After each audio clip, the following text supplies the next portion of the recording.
Good afternoon! Dalaw ulit sa mga halaman.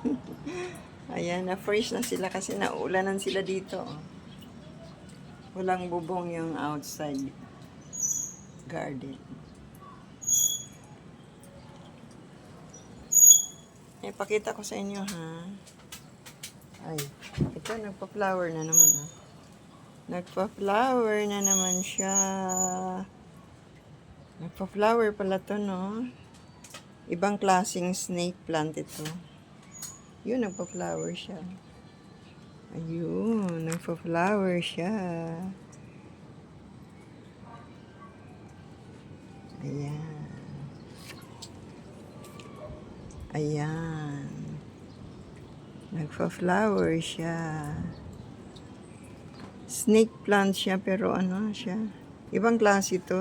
May pangalan ito eh, nakalimutan ko lang.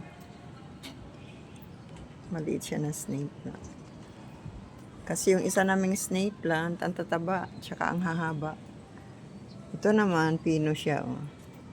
Ayan, meron pa siyang ibang family dito, oh. Yun, lumagpas na nga, oh.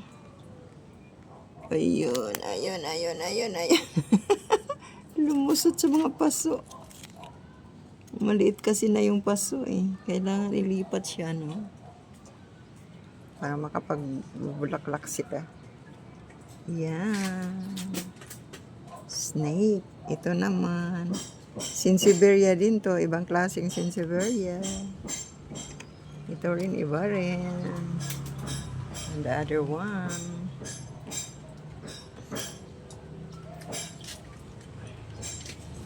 Sariwa sila kasi lagi silang nauulanan.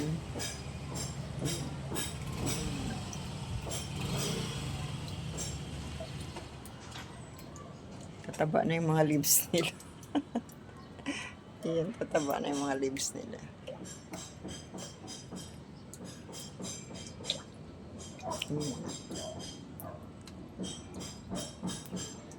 At may sili.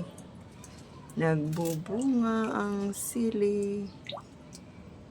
Pitasin natin ulit yan. Sa paso lang siya.